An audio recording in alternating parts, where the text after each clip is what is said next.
What's good, everybody, and welcome back to my channel. FG2G here, and I'm sure by now most of you have heard all this buzz surrounding Monique's advice about what's deemed to be presentable in a public setting. So that's the topic of the day. This is purely my opinion, not factual information. You are more than welcome to share your thoughts as well. Okay, but we're not gonna be arguing and stuff like that. You have every right to feel however it is that you feel like you need to feel. You know what I mean? And we don't have to argue about it. Okay? So drop a comment below. So now I haven't necessarily watched all the videos that are out there to be seen. I certainly have not watched a lot of the responses. I've heard that a lot of people were offended by what she said. Okay, and like I said, you have every right to feel however you feel like you need to feel.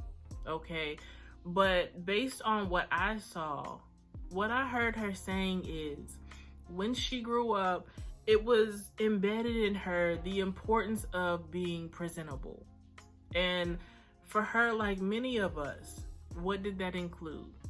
Making sure your hair is combed before you go outside to play or before we go run errands or whatever. You know, make sure you have some decent clothes on. Maybe don't wear your pajamas or house shoes or slippers, you know, outside of the house. Things like that. And I think what she was asking is, you know, when did it become acceptable for us to wear these things in a public setting like a store and so on and so forth? When did, you know, maybe the bonnets and the pajamas become okay? You know, when did that become a thing?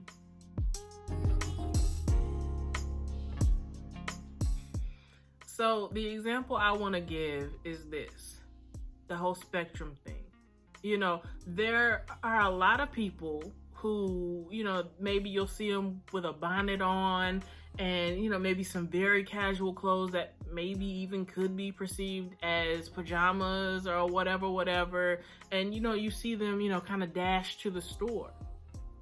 You never really know. Their hair may be done and maybe they're on their way to a wedding shower or a photo shoot, and they just slipped this on really quick because maybe their makeup artist needed them to go get some more mascara. I don't know.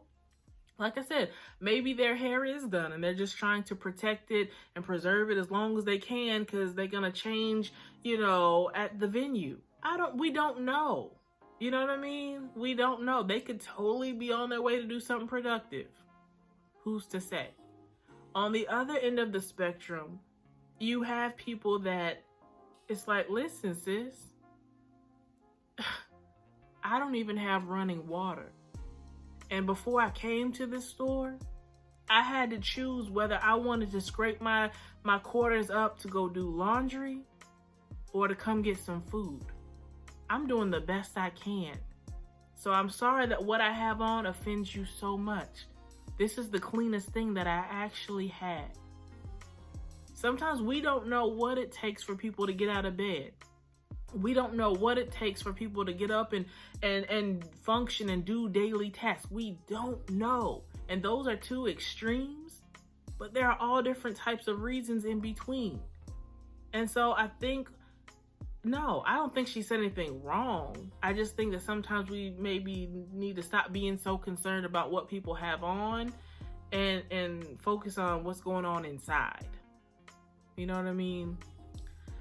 So with that being said, I mean, honestly, I wasn't offended by what Monique said because I don't think she meant any harm. And not once did I hear her say, if you wear X, Y, and Z, you're not a queen. I didn't hear her say that.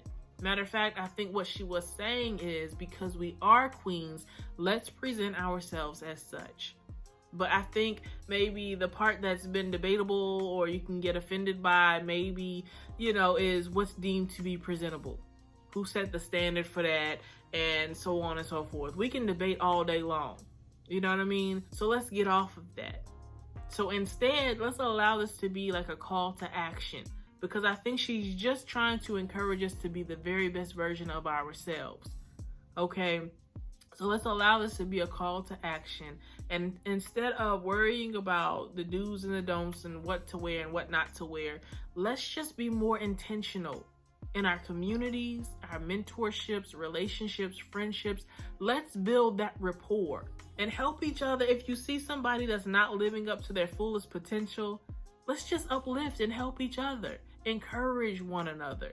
Because as we do that inside work, then we can maybe be more free to express the newness externally. Some people might still want to wear a bonnet, that's their business. But some people will change because they're not in that headspace anymore. But let them change because that's what they're ready to do, because that's when it's authentic. Okay? I hope that made sense. Let me know what you think. All right? Peace.